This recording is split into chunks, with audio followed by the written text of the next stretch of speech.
Une bulle de verre et d'acier au milieu de Pékin. À une encablure de la cité interdite, le Grand Théâtre national de Chine est certainement le bâtiment le plus controversé de la capitale. Il symbolise à lui seul les contrastes radicaux dont est capable la Chine contemporaine. Après 10 ans de travaux, son architecte, le français Paul Andreu, fait le tour du propriétaire. C'est un bâtiment, je pense, très fort, très puissant dans son volume, mais qui ne cherche pas à attirer l'attention particulièrement sur lui, qui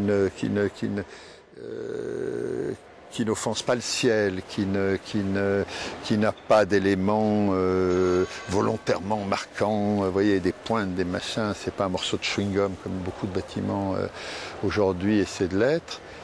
Modeste, mais aux mensurations impressionnantes. 46 mètres de haut, 600 mètres de circonférence.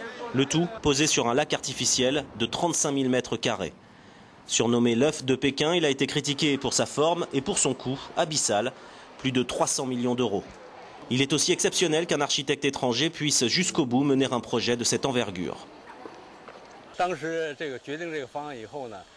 Quand ce projet a été choisi, nous avons rencontré beaucoup de critiques, des critiques notamment de la part d'autres architectes chinois.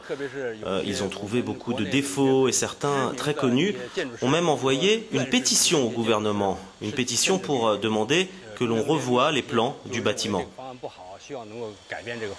Beaucoup de jeunes architectes chinois me disent qu'ils aiment beaucoup ou pas, ou un peu, mais qu'en tout cas, c'est un bâtiment qui comptera pour eux parce que c'est un bâtiment qui leur montre une certaine liberté, quoi. Et pas une liberté, comment dirais-je, encore une fois, pas quelque chose, c'est pas un bâtiment révolutionnaire, c'est pas un bâtiment contestataire, c'est pas un bâtiment. C'est simplement un bâtiment où moi, je me suis senti à tout moment libre de dire ce que je voulais dire. L'inauguration de ce gigantesque dôme de titane avait été prévue en 2003, puis repoussée en 2005. Après des années de travaux et de polémiques, l'opéra vient donc finalement d'ouvrir ses portes. À moins d'un an des Jeux Olympiques, Pékin met les bouchées doubles et veut offrir au monde un nouveau visage, même si le cœur, lui, reste attaché aux traditions.